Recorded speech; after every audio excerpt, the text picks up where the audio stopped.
Good morning, guys, from beautiful Kuching in Malaysia.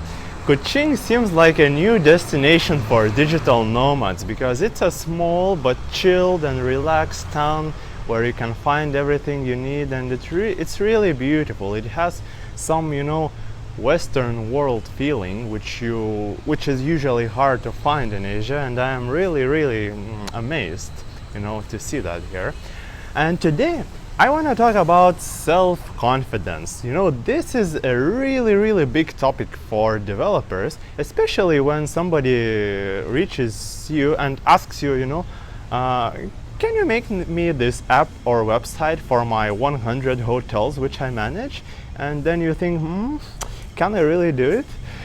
So, I was always the shy guy.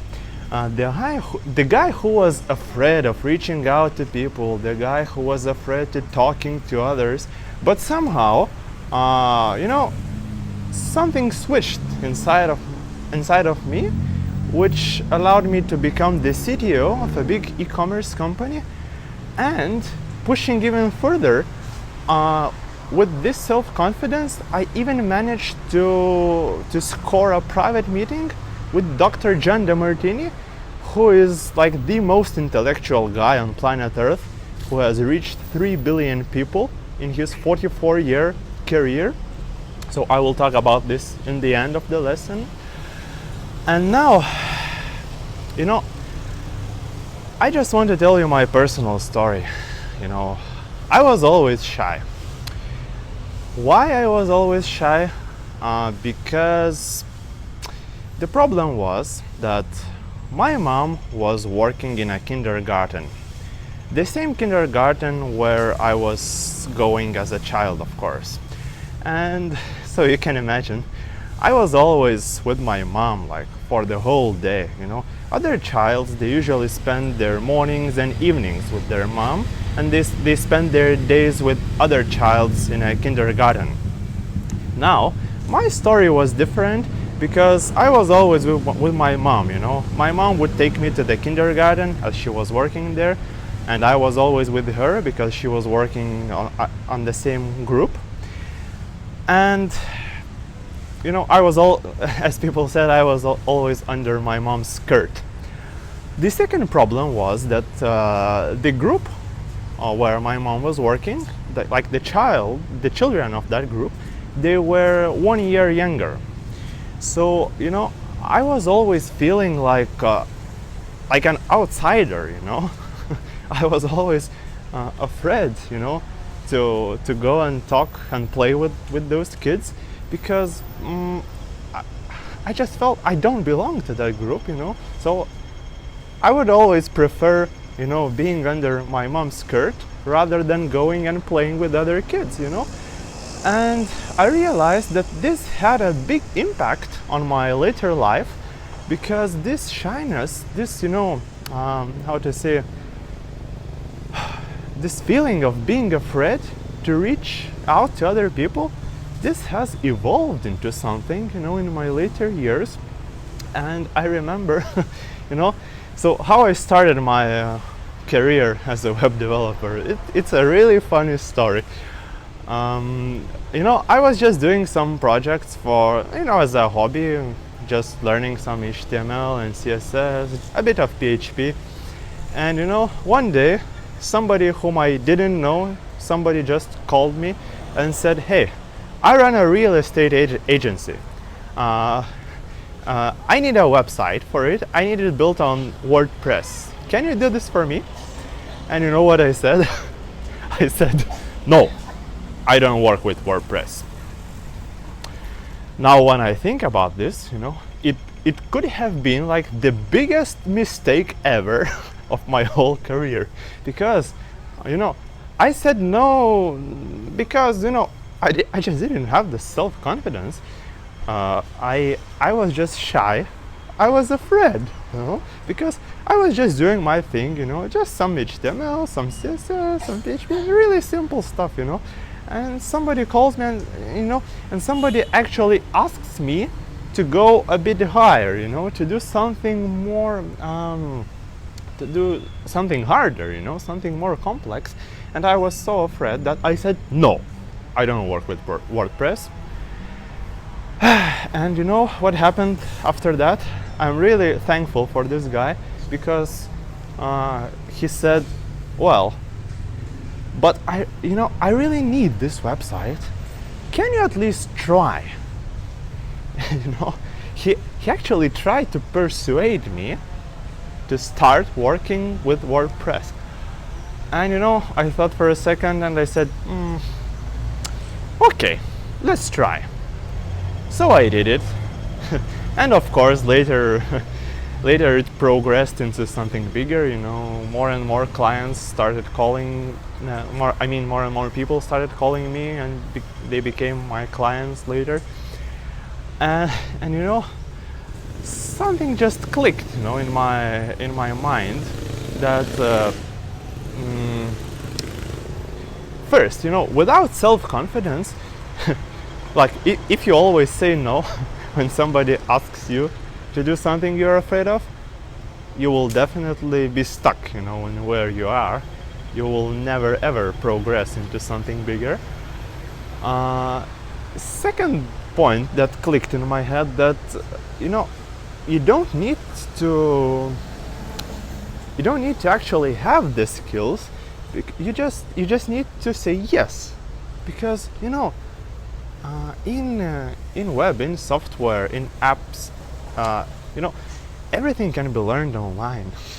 Everything can be learned on the go. You know, that's what, you know. I never went to universities. I never went to any boot camps. You know, I was always learning on the go. You know, my Stack Overflow was my the main learning source, because you know, almost all of my questions I have ever asked, they were already answered in Stack Overflow. So I think you can learn everything on the go. And knowing that, you know, I just realized there is no point in saying no.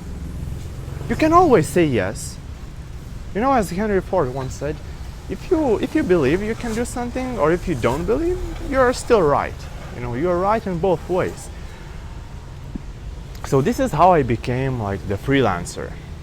Now later, I was working at an e-commerce company. I was working there as a developer, and you know, after some time, I was offered the CTO position, and you know, I couldn't believe in this, because you know, guys like me, you know, guys who are shy, they don't get to lead others. They don't get to lead teams of developers. They don't get to have a big vision. Well, it was just mind blowing for me. I couldn't believe in that. But you know, pay attention now to this word. I didn't believe. Do you know what it means? Self-confidence actually cannot be grounded or based on anything physical, you know. It's like faith. Let's say you had a bad day, you know, today, and you believe that the next day will be better.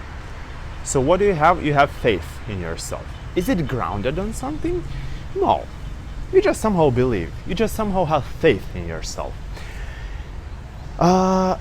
It's a state of mind. You know, having faith is a state of mind. And somehow I realized that self-confidence is also a state of mind. It doesn't need to be grounded on anything, because if it's grounded on anything, it's not self-confidence. It's like a knowledge, you know. It works for sure. But, you know, so to be self-confident, actually, you just need 1 second. You just need to put the trigger, you know, on or off.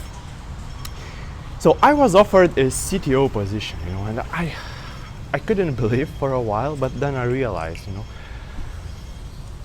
they just need a confident guy. What if I will be that confident guy?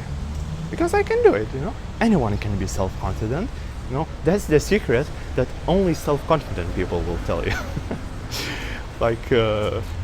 It sounds like a marketing cliche, but in reality, that's how it works.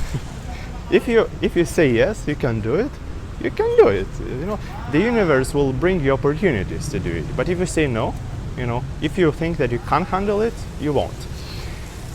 So I became the CTO. Was it hard? Of course it was hard. I was nervous. I was shit. So many new things, because in the past I was doing only coding, and when you're the CTO, people can call you at night and they will say, "Oh, the system is broken. We need to fix it. We need to have it fixed ASAP." And it doesn't matter if it's night. It doesn't matter if you're like watching a movie with your girlfriend. It doesn't matter. You just have to get up and fix it as soon as possible, because you are responsible for everything. But the point is that you just have to. You just have to. You can't fool the universe. Universe always gives you what you ask. So if you want to be self-confident, just say to the universe, "I am the confident guy," and that's it. You're already self-confident. So while I was still working as a CTO, I just had this idea to fly to Sydney, Australia, because I just wanted to see how life looks like there. And I was following Dr. John Demartini at the time. Dr. John Demartini is, as I already told you, for me it's like the most intellectual guy ever, because he is already teaching for 44 years. He has reached an audience of almost 3 billion people.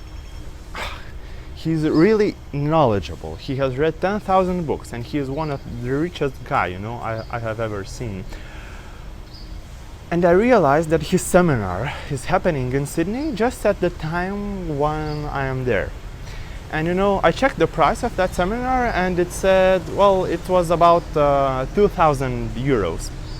And for me, since I was already traveling to the other side of the world, for me it was kind of out of my budget.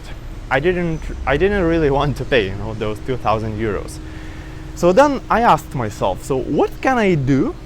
What can I do to be there? Because I really wanted to be in his seminar. And then like the craziest idea ever came to my mind, which said, you need to be a guest speaker in his seminar. And then, shit, can I really do this? Am I really sane? Do I need to go to a hospital to check if my mind is still okay? Because I told about it to my friends, and they said, no, you're crazy. He's the guy with 44 years of experience. He's teaching like the people who can pay thousands of euros for his seminar. And you're just, the 24-year-old guy who came from the country called Lithuania. Nobody knows about it. And you want to teach something to these people? And since this idea was so crazy, I believe that I have to do it. So long story short, I tried to reach this Dr. John Demartini. I made a video, explaining what I'm going to talk about in his seminar. And, long story short, I didn't really succeed at this. I didn't get an answer, but somehow, when I was in Sydney, I thought to myself, well, I still have to go to his seminar, because what can happen? Like, what's the worst that can happen? I just go. I stay, near the door of the seminar hall, and the worst that can happen that I won't be allowed. I won't be allowed to enter this seminar, and that's it. Is it really like painful? No, not at all. Maybe I will meet some people. Who cares? So I went. just before the start of the seminar, and I asked the organizer, where is Dr. John Demartini? Because I came, as a guest speaker, and I just want to talk over like the main points with Dr. John Demartini. And she said, what? I haven't heard about it. Well, let me check with our South Africa office, okay? And she said, well, meanwhile, until I call our office, you can just sit down here and listen, to the seminar. So I did it. I took some coffee, I talked to people, I sat down, I was just feeling like I am already the guest of the seminar. I was just feeling like I am the one who has paid those 2,000 euros and I am the official guest of the seminar. This seems like a, how to say, you can think that I am crazy, but I just created this in my mind and it materialized somehow. First I became the guest, and then something happened that I totally didn't expect, because the girl, she said, well, we can't really let you talk in this seminar because she said the schedule is really tight. But of course I understood what she wanted to say. She just wanted to say that who I am to talk in this seminar. I mean, I'm not really suitable for this. But she said, we are really sorry for this miscommunication, and we are offering you a 15-minute private meeting with Dr. John Demartini. And I thought, shit. I said, with a calm voice, I said, okay, things happen, but I accept this as your sorry. Let's do it. And then, I just couldn't understand what was happening. Because I didn't prepare for it. I didn't even know what to ask him, but this was happening. Shit. And can you imagine this? Only a single belief that I am self-confident. What it led me to? Wow.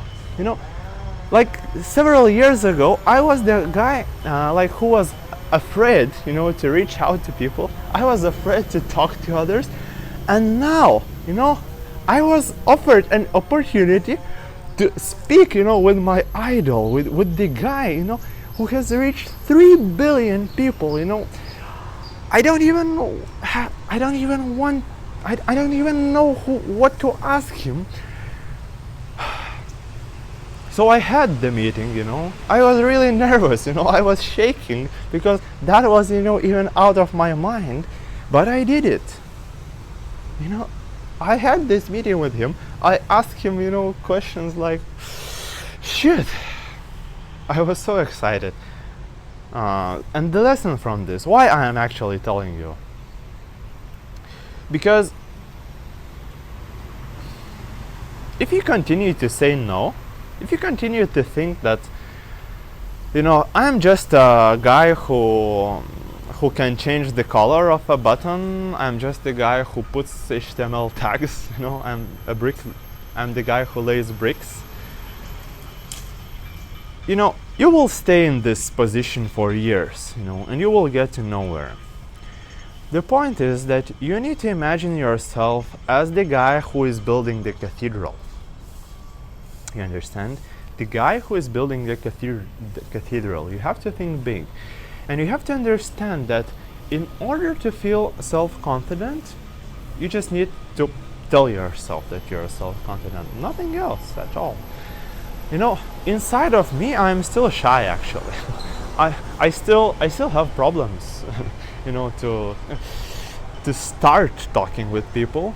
But on the outside, nobody even notices that. People see me as a confident guy. People give me responsibilities.